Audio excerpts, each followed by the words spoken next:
Quito infiltrada por el crimen. Última hora. Quito ya no puede esconder lo que está pasando.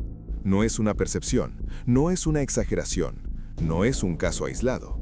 Es una realidad que quedó expuesta tras un operativo que destapa algo mucho más profundo de lo que se ha dicho oficialmente. Más de 30 presuntos integrantes de estructuras criminales han sido capturados dentro de la capital del Ecuador. Pero el verdadero impacto de esta noticia no está en el número, está en lo que revela. Porque esto no es solo un golpe al crimen, es la confirmación de que el crimen ya está dentro. El operativo que destapó todo. No fue una redada cualquiera, fue una intervención planificada con precisión, ejecutada en la madrugada cuando la ciudad aún dormía y la mayoría no tenía idea de lo que estaba a punto de ocurrir. Más de 300 policías fueron desplegados en distintos puntos estratégicos del norte de Quito. No llegaron al azar. Cada vivienda, cada objetivo, cada movimiento había sido previamente identificado. Esto indica algo clave. Las autoridades ya sabían que no estaban enfrentando delincuencia común. Estaban frente a algo organizado. Una ciudad que ya venía cambiando. Durante meses e incluso años, muchos ciudadanos comenzaron a notar cambios. Pequeños detalles al inicio, luego señales más claras, comerciantes que empezaban a recibir presiones, barrios donde la presencia de extraños aumentaba, zonas donde la violencia dejaba de ser ocasional y comenzaba a repetirse. Pero como suele pasar, esas señales no siempre se conectan de inmediato, hasta que ocurre algo como esto, y todo cobra sentido. Los sectores donde todo salió a la luz. Comité del Pueblo, La Bota, El Mirador. Sectores que hoy están en el centro de la noticia, pero que desde hace tiempo venían acumulando tensión. No son solo nombres en un mapa, son barrios donde viven familias, donde hay negocios, donde hay rutina, y ahora también donde se confirma que operaban estructuras criminales. Eso es lo que cambia la dimensión de este caso, porque no ocurrió en lugares aislados, ocurrió dentro de la vida cotidiana de la gente. Los detenidos y una conexión que preocupa. El resultado del operativo dejó 33 personas detenidas, pero lo verdaderamente delicado es su presunta vinculación con dos organizaciones que han marcado la historia reciente del país: los Lobos, los Choneros. Dos estructuras que no solo operan en el ámbito local, sino que tienen conexiones, poder y capacidad de expansión. Y ahora, según esta intervención, tenían presencia activa en Quito. Esto rompe completamente la idea de que la capital estaba al margen del conflicto. Lo que encontraron no es casualidad. Durante los allanamientos, las autoridades encontraron elementos que no corresponden a delitos menores. Armas de fuego listas para ser usadas, municiones almacenadas, droga distribuida en distintos puntos, vehículos y motocicletas reportadas como robadas. Pero hay algo que eleva aún más el nivel de alerta: la presencia de indicios relacionados con extorsión y la sospecha de uso de métodos violentos para imponer control. Esto sugiere que no solo estaban operando, estaban estableciendo dominio. El impacto real, la gente. Aquí es donde esta noticia deja de ser solo un titular y se convierte en una preocupación directa para la población. Porque cuando una organización criminal se instala en un territorio, no se limita a operar en silencio, empieza a influir, a presionar, a controlar. Los primeros afectados casi siempre son los ciudadanos comunes, el comerciante que recibe amenazas, el trabajador que empieza a notar cambios en su barrio, la familia que siente que algo ya no está bien, aunque no sepa exactamente qué.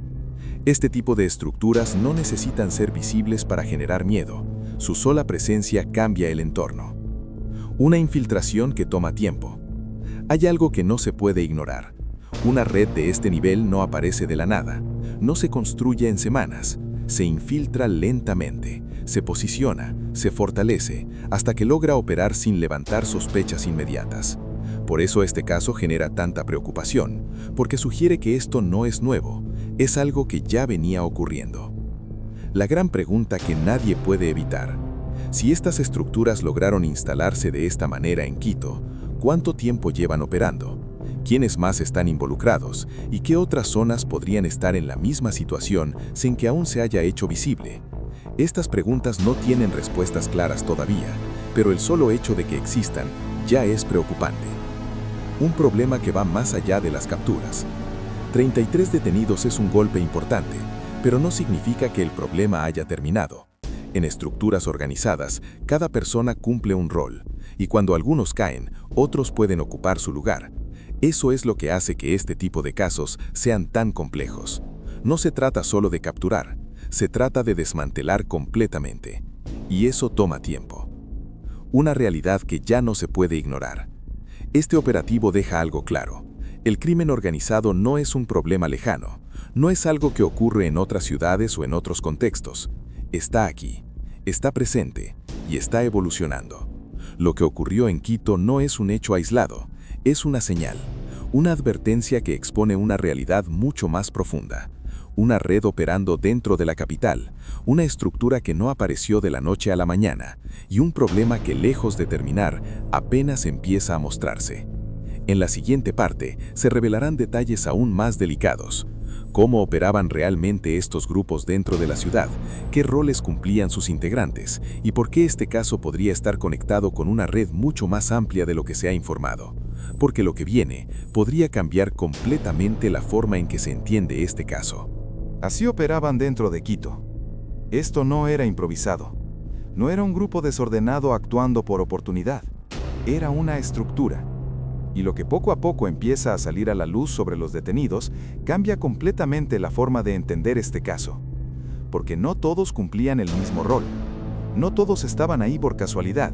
Y lo más inquietante, no todos eran visibles. Una organización con funciones definidas. Las primeras líneas de investigación apuntan a algo claro. Los detenidos formaban parte de un sistema organizado, donde cada integrante tenía una función específica. No se trataba solo de cometer delitos, se trataba de sostener una operación constante dentro de la ciudad. Algunos se encargaban del microtráfico, otros de la vigilancia de zonas, otros del transporte y la logística, y algunos, según las hipótesis, estarían relacionados con tareas de intimidación. Esto no es menor, porque cuando una estructura criminal funciona de esta manera, significa que ya logró establecerse. Control silencioso. ¿Cómo toman los barrios? Una de las partes más delicadas de este caso es la forma en la que estas organizaciones logran posicionarse.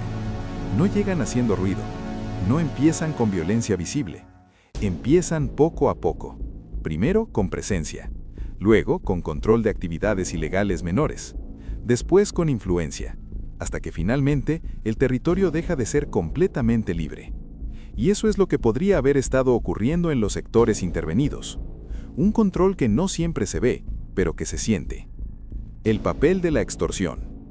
Aquí es donde el caso se vuelve especialmente sensible, porque cuando se habla de estructuras como estas, hay un elemento que casi siempre aparece: la extorsión.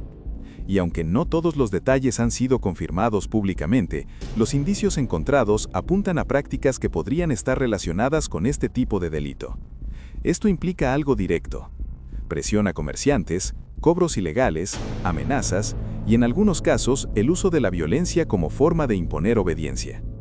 Este tipo de dinámica transforma completamente la vida en un barrio, porque el miedo deja de ser eventual y se vuelve constante. Una red que podría ir más allá de Quito. Uno de los puntos más polémicos es este: las posibles conexiones, porque organizaciones como los Lobos y los Choneros no operan de forma aislada, funcionan a través de redes, y esas redes no se limitan a una sola ciudad.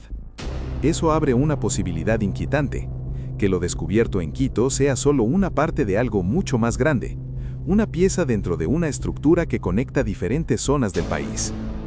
¿Quiénes son realmente los detenidos?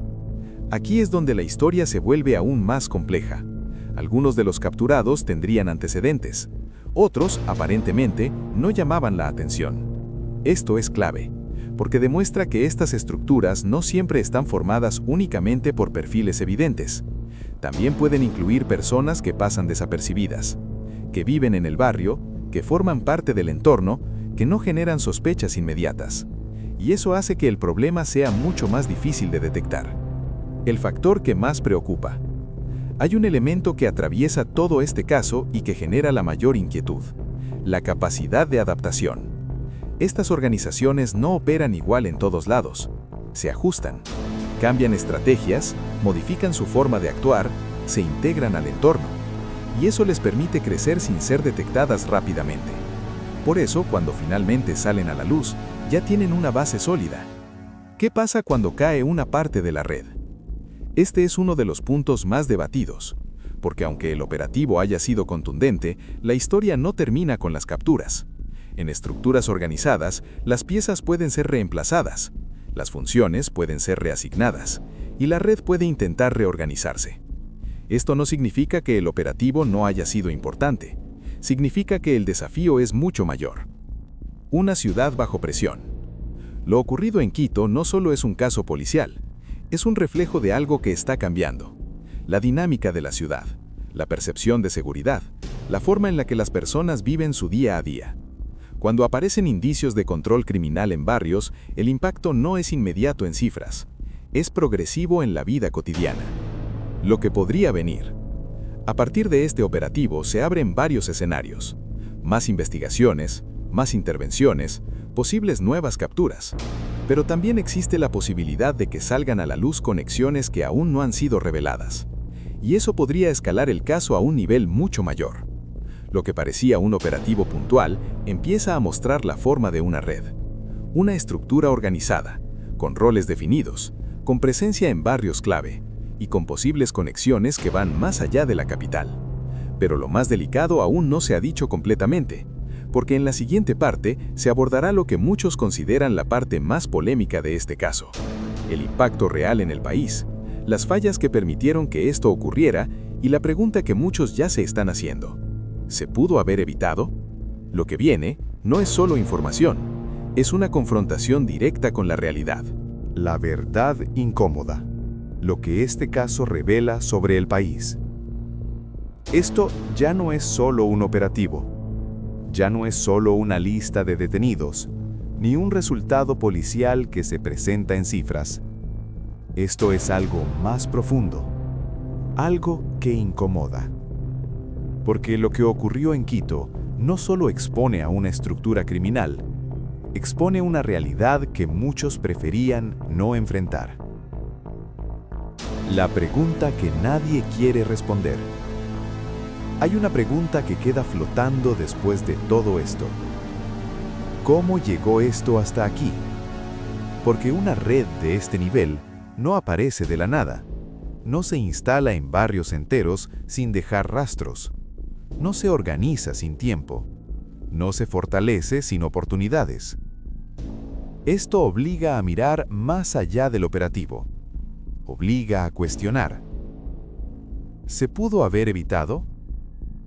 Esta es una de las partes más sensibles y polémicas, porque si estas estructuras lograron establecerse en la capital, significa que hubo un proceso, un crecimiento, una evolución que ocurrió frente a todos, pero que no fue detenida a tiempo.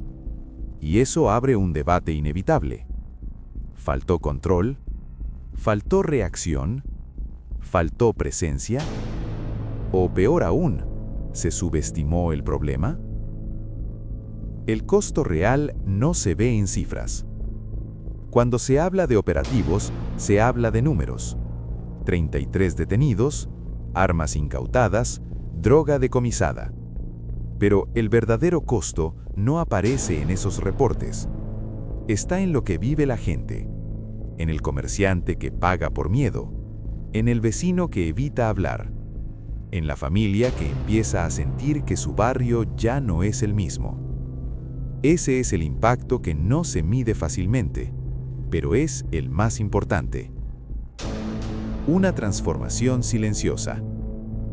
El crimen organizado no siempre entra con violencia visible. A veces entra en silencio, se adapta, se mezcla, se infiltra, hasta que cambia completamente el entorno. Y eso es lo que este caso deja en evidencia. No se trata solo de lo que pasó, se trata de lo que ya venía pasando. El efecto que puede desatar. Este tipo de operativos tienen dos caras. Por un lado, representan un golpe importante, una acción que demuestra que hay respuesta.